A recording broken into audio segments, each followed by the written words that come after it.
The Giants play one of the NFL football games of all time.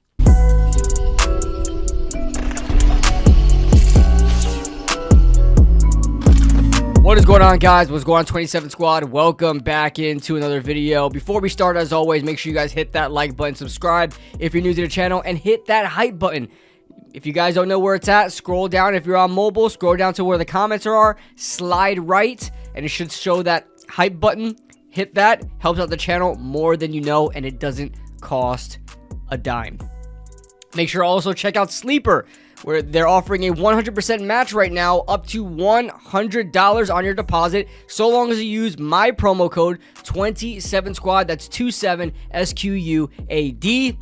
Be sure to check out Sleeper, because they've been taking care of us way more than the Giants has this season. All right, so this is my second take because I just couldn't get my thoughts right in this game. There's no rage. There's no sadness. There's just nothingness. Right now I'm in the point of the season where we're in just the nothingness, the abyss of nothingness, where the Giants lose another game in the same fashion they lost every other game. And it's crazy because this is the first game without Brian Daboll. He's been fired. By the way, we haven't heard anything about Brian Daboll since he got fired. No statement, nothing from his team, nothing from him, nothing from any of his like people surrounding him, nothing like that. All we got was a picture of him at, in a Penn State sweater. It might be hinting out where he's going next, but also we were out Jackson Dart as well. He was out with a concussion, and the first start for Jameis Winston. A lot of firsts in this game. So how on earth did we play the game? It played out exactly as if everything was normal. Like Jackson Dart was playing, Brian Daboll was still coaching. It's almost like Brian Daboll isn't the only problem here, right? It's almost like Brian Daboll was just a scapegoat in this situation, because John Mara loves to make what he thinks or he deems is a impactful move, an impactful firing, because things will just work out because it's just one person who's is spreading this infection, because apparently Brian Daboll losing his freaking brains on the sideline was the reason why this team was losing and blowing leads in the fourth quarter. It can't be because of Shane Bowen is just incompetent, right? So the Giants lose in the exact same fashion they lost every other game, even without Brian Daboll. We still found a way to blow a fourth quarter lead. It's going to happen. It's happened so many times at this point. Most of the games were blown fourth quarter leads. And it only reminds me of like 2015, that era where the Giants were constantly blowing leads over and over and over again, where they weren't able to finish a game. They looked good for 3 quarters, but they weren't able to finish a game.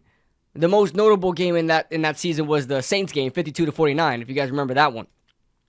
But the Giants lose the same exact way. So what does that tell you? Brian Daboll wasn't the only problem. Okay, Joe Shane is still the GM. Now, that's not a immediate fix. Firing a GM really doesn't do anything in the season, but it goes to show you that it's not just Brian Daboll. That team is put together terribly. The front office needs to be gone. The coaching staff needs to be gone. Mike Kafka, as much as I pity him, as much as I do like Mike Kafka, he does a great job scripting games. That's why the Giants were able to, even without Jackson Dart, were able to get down the field and score on their opening possession. How many times this season? Maybe 7? 7 times this season they were able to score on their opening possession. And then absolutely nothing after that. Absolutely nothing after that. It took like a whole another quarter for us to get any more points on the board. Granted, we did go for it a couple times because there's no more head coach and the season's over. They're just going to go balls to the wall and try to get it. And we did convert a couple of 4th downs, right? I honestly don't blame the offense that much, but it still played out the same way it has even with Brian Daboll there. We'll score on our first possession, completely die out, get a little bit consistent in the 3rd quarter, and then completely die in the 4th quarter again. Right? That's just been the name of the game the entire season. I thought Jameis Winston played well. That interception at the end of the game, trying to come back and tie up the game, wasn't on him. Definitely on Jalen Hyatt. And you can't blame Jameis Winston for Jameis Winston helped put up 20 points. Granted, the running game was running strong, but he helped put up 20 points with the roster that we had, right? With the weapons and receivers that we had. Couple of good throws to Theo Johnson. Theo Johnson came through today. The running game was really good. Tyrone Tracy was just shy of 100 yards. Devin Singletary was running the rock extremely well as well. Also had a wildcat fourth down conversion, which was awesome. Wandale was okay. I mean, Wandale was there when you needed him, but like he's not a dominant receiver by any stretch. Isaiah Hodgins in his first game already had more catches than Jalen Hyatt did all season.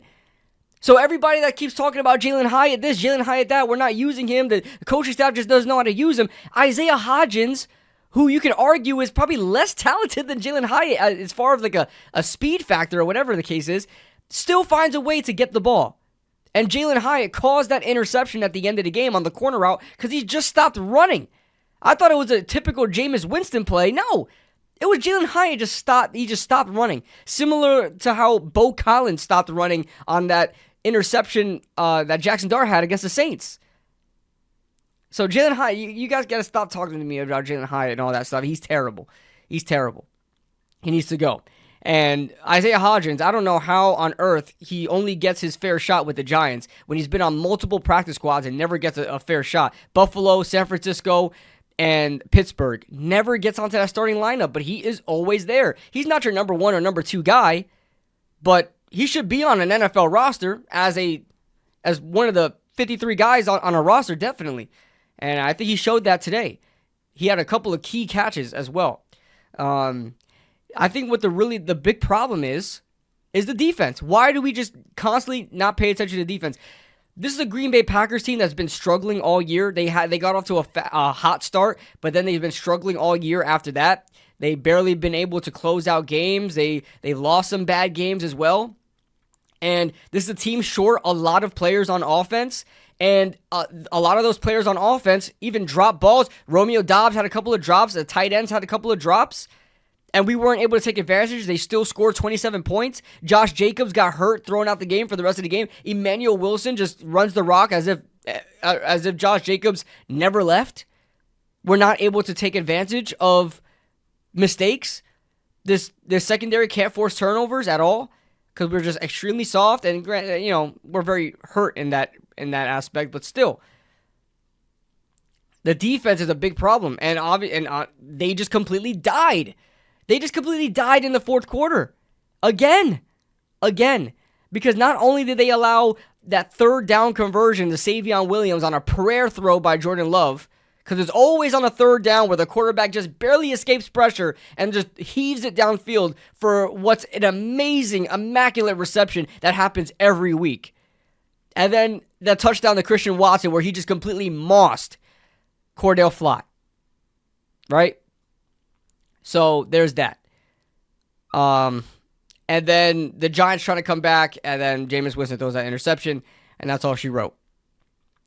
They're losing the games in the same exact fashion, guys. So you can't tell me that Brian Daboll is the only guy. He was the problem.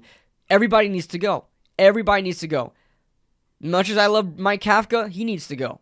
Much as I don't like Shane Bowen at all. He needs to go. Joe Shane, I gave him a shot. I try to like him. He needs to go as well. So that being said, that's the video. The Giants have the Detroit Lions. The Detroit Lions next week. So get ready for that. Jackson Dart should be back, but I don't expect that to be smooth sailing whatsoever. So also, we went up against our guy Jeff Hafley, maybe future head coach of the New York Giants. I just made a video about him. You guys can check it out. Made a nice video on defensive coordinator for the Packers, Jeff Hafley. And I guess he called it an all-right game. There was a lot of guys that just disappeared on that. Like Micah Parsons only showed up at the end when it really didn't matter. Micah Parsons showed up. I barely saw anything of Xavier McKinney at all. I forgot he was even playing in the game, but I guess they played all right. They played all right. So we'll see what happens. That being said, leave your thoughts in the comment section below. Leave a like if you guys enjoyed. Subscribe if you guys are new. The Giants played one of the NFL games of all time. We'll see you guys very, very soon. Woo.